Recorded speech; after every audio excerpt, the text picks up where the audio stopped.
Hi everybody, my name is Hannah and this is Pepper and Pine, and today I want to share with you the games, resources, and picture books that I'm using in order to teach fractions, decimals, and percents. The materials I want to share with you today would complement any existing curriculum really nicely, or you could use them to do your own lessons with a few additional supplements. So when I'm teaching fractions, I actually don't teach pen to paper fractions until much later. And so I want to share with you, before I dive into all of these wonderful supplements, I want to share with you a little bit of my approach on fractions. I do find fractions, at least the concept of fractions, to be one of the most challenging mathematical concepts that elementary children have to encounter, discover, and master. And in my opinion, I feel it takes many years, probably even decades, before you truly master fractions, decimals, and percents. I find that as an adult, much later in life, after I've used them and lived with them and experienced them when we go shopping, because we're constantly being bombarded by percent signs because things are always on sale. But it took so many years before I really felt that I understood them inside and out and could really manipulate them and find that, oh, my understanding when I was younger was one level of understanding, but now I really deeply understand it. So while I do think that children can do the math on paper, can do the addition, subtraction, multiplication, and division of fractions on paper, I do think that it takes many more years of experience before they really master those concepts. So I just want to put that out there in the forefront, just so that we have a little more compassion for our students as they struggle through these ideas, if they are struggling. Certainly there are some students who find this to be easy and fun and can master it in no time, but I think for the vast majority of children, it does take a little while. So when I use these materials, I'm actually using them before, during, and after we have technically learned about fractions. So there's the instruction for these lessons, but then there's also the preview, there's also the work through the lessons, and there's also the review of it. So when we are previewing fractions, that's something that happens from the time children are extremely tiny, when you are giving them half a cookie, for instance. And rather than just say, well, let's not use a cookie. Let's use, say, half an apple. Let's get a little bit more healthy here. Suppose you're handing them half an apple, for instance. You might say, do you want half an apple? Or do you want an apple? Or do you want 2 apples? You're starting to use math in your daily language so that it becomes something familiar for them. And I know that with a lot of the things that we were doing when the children were young, we did a lot of things with half because a full plate or a full cookie or a full apple was too much for them. So it was really organic for us to be using these terms naturally within our conversation. So that's the first thing that I want to encourage you to do, is to use mathematical terms within your conversation so they don't become something that's alien or unheard of or kind of a mystery. We want our math terms to be comfortable for us, and if we're using them in our conversation, it's not going to be such a surprise when you start to encounter them in your math. So that's one way to preview these concepts. The other way is, if you have multiple children, the chances are you are doing fractions and other math that's a little bit of a higher skill set than your younger children. So to be observing and seeing and hearing you teach that's also going to give them a little preview. They're going to kind of hear what you're talking about, even if they don't have to practice it themselves. So that's another way to allow that preview of that information. And the third way is to include games in your homeschool, in your lifestyle, because that's going to be another way that you can explore those math concepts without having the burden of having to get the answer right, or to do a worksheet, or to have to explain it back to the teacher or the parent. You're just playing with math. And I find that that's just an incredibly wonderful way that's so deeply educational for the children, to not just have a preview for the lesson or preview for those concepts, but really to master them later on. And one of the games that really helped my now 14-year-old son master fractions surprisingly, was the game called Equate, which I'm going to show you in a little bit, because that I was surprised at actually some of the holes or gaps in his understanding of fractions that really came to light while playing this game. And while playing this game, he was really able to master some of those things that he could do on paper, but didn't really have a deep understanding of it. So what I have here are 3 types of tools that can help you on your journey to mastering fractions, decimals, and percents. And really, these are the tools that we use with pretty much all of our lessons. So we have games, we have picture books or living books, and we have some workbooks. Now, math is the only subject area where I will utilize worksheets and workbooks that are outside of the main lesson book. In no other subject area do I utilize worksheets except for on occasion. So that there may be, a time that I've included a worksheet, but it's not our typical mode of learning and teaching.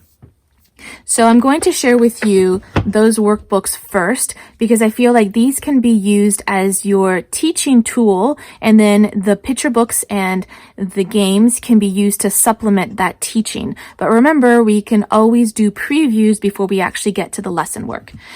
Key to curriculum, the key to fractions, decimals, percents, key to geometry, and key to algebra, and key to measurements are my favorite workbooks. I love them so much because they are simple, they are repetitive, almost to a point of annoyance to the students. So do be mindful if your child doesn't like so much repetition, maybe offer every other question. And the best part is that they are self-directed.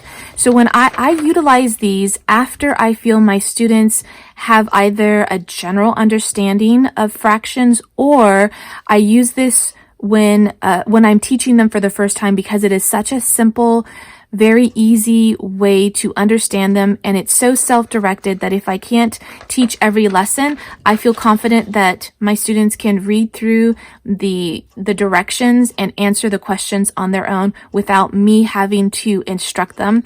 And that's only going to work if they have a worldly experience with fractions. It will not work if this is your only means to introducing and mastering fractions. It will completely fall apart, and you won't recognize that until years later when you're trying to move on with higher math and you're realizing you got to go all the way back and re-experience some of these concepts and fill in those gaps, or really fill in the teaching that just didn't occur. So these fraction books, or Key to Fraction, the whole series, one thing that I really appreciate is that the paper is like super thin. These workbooks don't even feel like very much. And so they're not, they don't feel intimidating to me personally.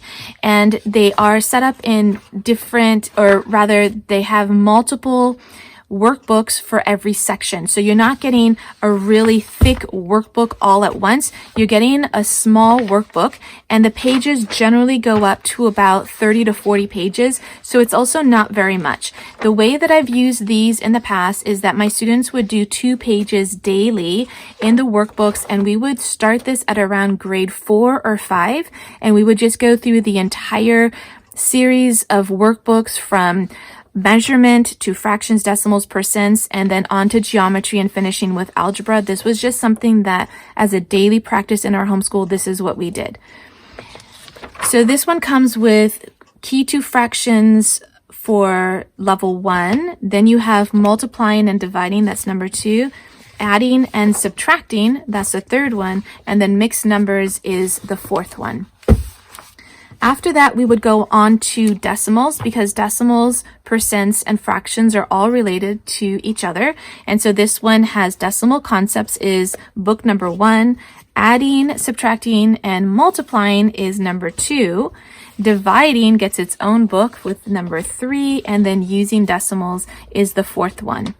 Percents only comes with 3 workbooks. And you know what? I'm actually going to start again and show you what's inside each one, because that's really going to be a lot more helpful to you understanding what you can expect in these books. I do have a separate video that goes through the entire, all of the workbooks. That is linked down in the description box below if you want to see a view of all of the workbooks. But let me show you what you can expect from the the first workbook, the second workbook for multiplying and dividing.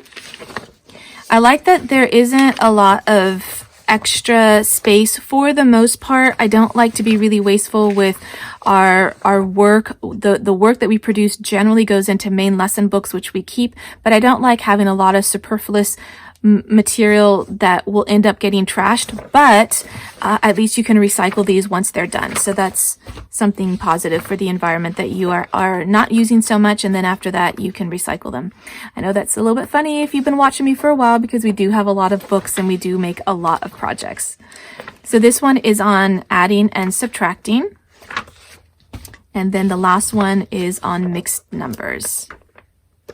So I find this to be an appropriate amount of practice. I've never had to add more practice to this. However, we will revisit these concepts at a later time through other lessons and other workbooks, but as the initial lessons, I find this to be an appropriate amount of questions in order to practice and become proficient in the concepts, but maybe not master them right at that moment. I feel like mastery requires years, but you certainly can become proficient in a concept over the course of a year or 2 years, but to really master it, I do feel like that takes several years, lots of practice, time of growth and development for the child, and moving on to more challenging concepts, then you can really master some of those initial concepts. All right, so decimals, this is the concept book, and this is definitely going to bring in money and measurement. And then we have adding, subtracting, and multiplying.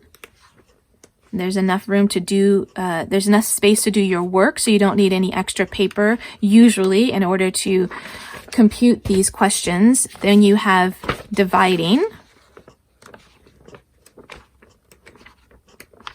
And then the last one is on using decimals. And you actually get into some pretty complex topics here. So if you hadn't gone through exponents, you might need to either use this as an opportunity to teach it or save some of those questions until you've gone through those concepts. Then we have key to percents. This is the percent concept book, so this is the first one. And then we have percents and fractions. And then the last one is on percents and decimals. Now, once we've gone through these books, we will revisit these concepts at a later time through our material that progresses in math, as well as our daily review.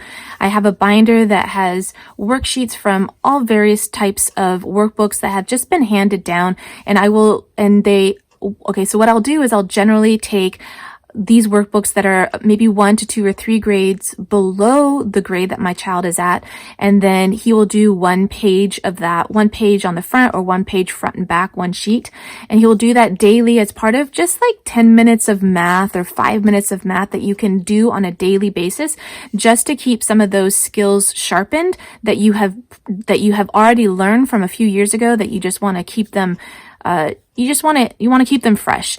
And I have a video on how I put those binders together. That link is also down in the description box below if you're interested in seeing our math binder. And the other thing that I do on a daily basis is our mental math.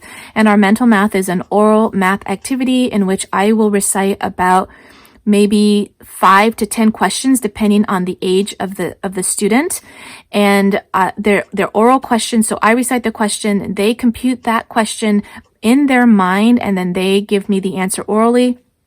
And starting at about grade 4 to 5, I will start introducing mental math fraction questions, as well as mental math decimals and percent questions, and that way they can work through those questions orally or mentally. And I also have a complete video on how we do our mental math, and that's down. That link is down in the description box below, and you can also head to my website at pepperandpine.com if you want to purchase that curriculum. So along with these workbooks, I also recently discovered Straightforward Math, and I find these to be a really good asset to the way that we teach, because they are, just as the title suggests, straightforward. I really like this kind of math where you're working on the same concept, or you're moving through various concepts, but you're just working on that and you're practicing that. You have enough questions to really become proficient in it. And if you're doing this after you've already explored fractions, then hopefully this can help you master it on some level. I don't particularly like workbooks that have just a bunch of different types of questions, maybe some long division mixed in with some word problems, mixed in with some graphing questions. I don't particularly like those. Those are fine if I'm using them as part of our math binder, if they're several grades below grade level, but I don't enjoy using those as part of our math proficiency. I like to stick with a particular concept and just practice it without it becoming tedious. Now, tedium is different for every student. For your student, you may choose you only have to do 1 row a day. That's it. For another student, let's do half a page. For another student, let's do a whole page. You really have to judge what's going to be appropriate for your student so that you can avoid math fatigue or academic fatigue and really stray away from that tedium. Maybe for your student, it's 1 line for 2 pages or 1 line for 4 pages. So they have a little bit of variety with what they're doing, but they're still doing enough every day for it to feel like it's the review work or it's lesson work. So this is new for us, and I have really enjoyed this math series. It's a little bit dated, but you can find newly printed ones. There's more information on the blog post that accompanies this video where you can find a lot of these materials or alternatives if these materials are no longer in print. So we have straightforward advanced fractions, and we also have straightforward advanced decimals. And this is one that my son has already started to use as part of his proficiency work. And we've already gone through this, but every once in a while we need a little bit of a refresher, because as we progress with math, as he gets into higher math, he's going to be using a calculator a lot more often. And so it's important to go back and just review some of these concepts, because you will need to use different skills in order to do these with pen and paper or pencil and paper versus using a calculator. So that makes up the workbook portion of this. Now I have 2 books that I want to share with you.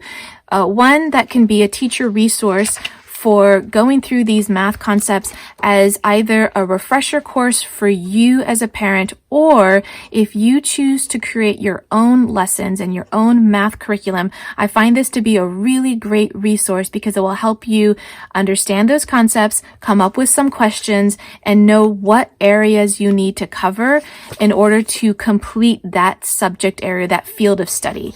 So this book is going to have just a few pages on fractions, decimals, and then it goes into exponents and scientific notation. And I do think that there was a section on percents, but it might be in a different area.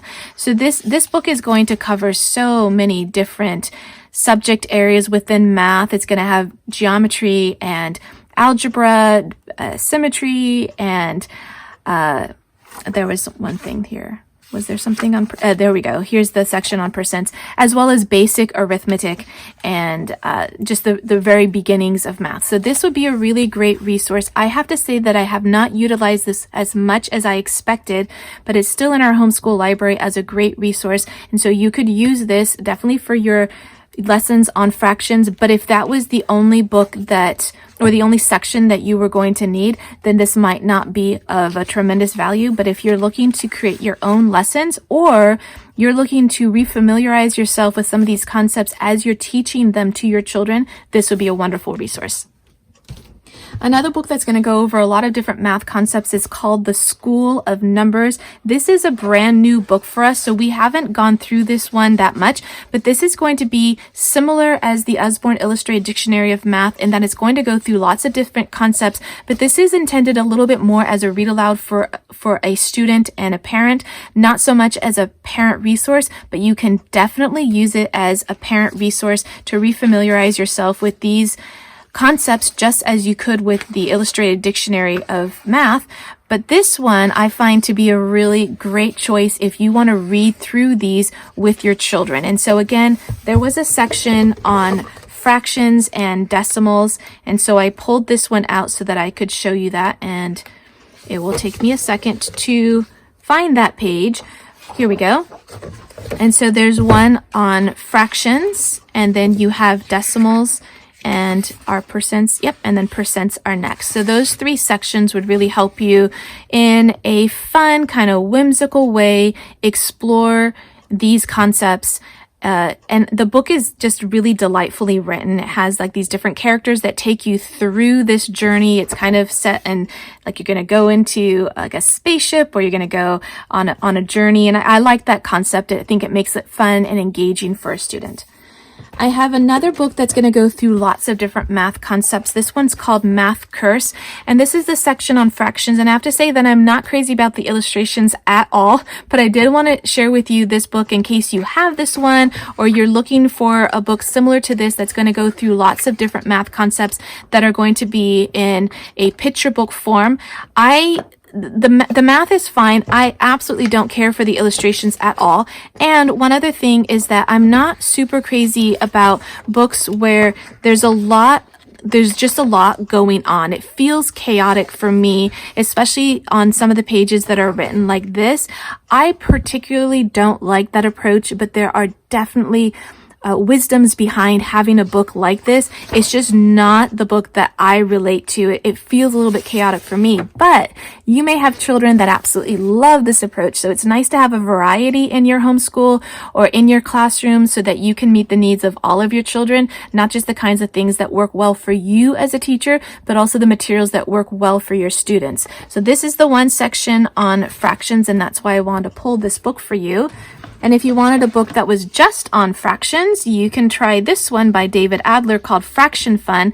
I really don't care for the illustrations at all. It's just not the kind of book that I would particularly like, but we did get this one as part of our math picture books that we invested in several years ago, because there's so many rich resources out there. And I love, love, love picture books. So this one's kind of a little bit on the juvenile side. I don't care for it at all, but the math concept is just right for studying fractions, and it doesn't go into percents and decimals, but it's still, I think, a great picture book resource that you can use in order to preview the concepts.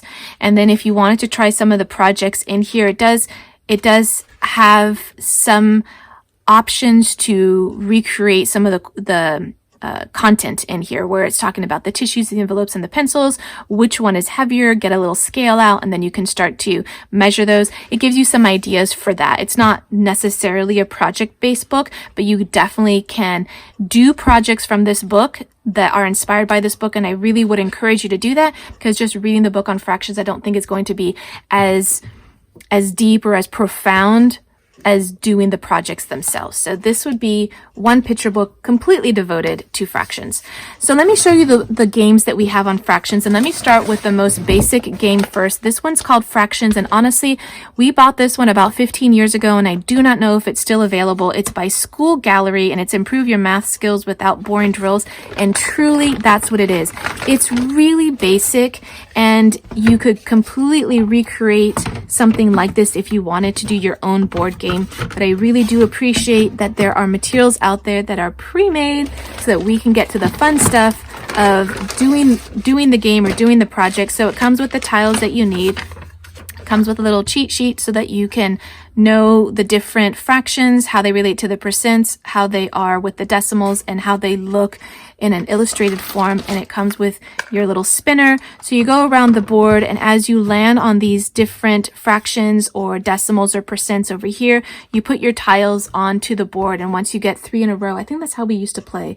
Once you get 3 in a row, diagonal up and down, then that's like a point, and you can remove them from the board and keep going. The only thing is that there aren't as many tiles as we would hope to really make this a good challenge. But this game, as simple as it is, and it almost feels like it's going to be too boring, actually isn't. It is super engaging. It's really fun to play.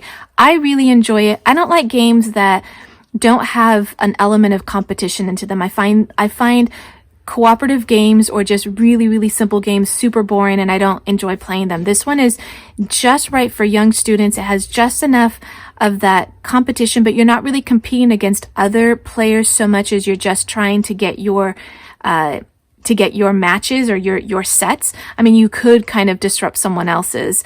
If they've got 2 in a row and they're about to get that third, you could block them, theoretically. But overall, I've really enjoyed this game, and I intend to do something similar with my kids that can really focus maybe just on fractions and decimals, for instance, and maybe leave out the percents for a little while we really master those. So it's definitely something that can inspire your own game. But if you can find this one, I still recommend it. We're still really enjoying it.